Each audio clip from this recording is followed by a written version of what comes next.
When I first got down to Washington, I was a former federal prosecutor. I had very little interaction with the Inspector General system, other than, again, for that law enforcement function. We had some cases where we did with some IG agents from different offices. What I did is I went around and tried to get a sense of sort of how IGs perceive their own role. And they sort of categorize in three different areas, as I was told.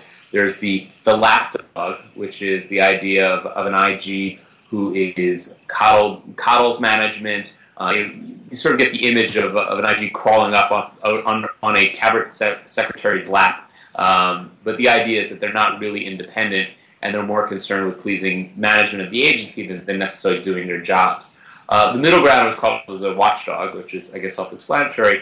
And then the third one, which was also I was warned against being, is a junkyard dog. The idea of being someone who's overly aggressive, makes enemies with management, makes waves. And, so hopefully I thought that was sort of an interesting thing as I first heard it.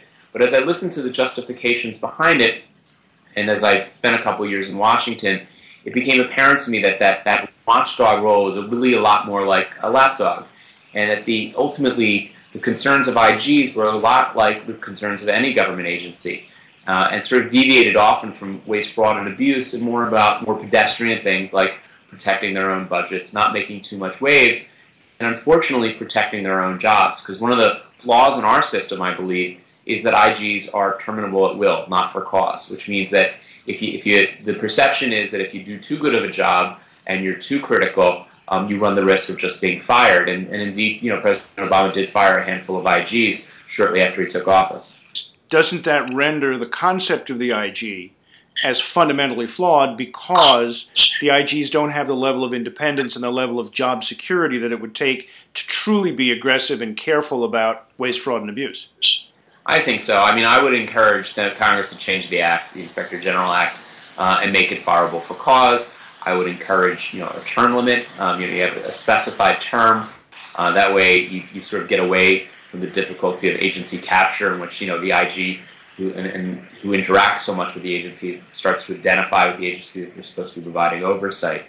But look, I was told point blank. For me it was a little different. I was in temporary agency. I never really had any intention of staying in Washington all too long. For the life of the agency, but not beyond that. So I was very aggressive, and I wasn't really concerned about my future in the IG system in government.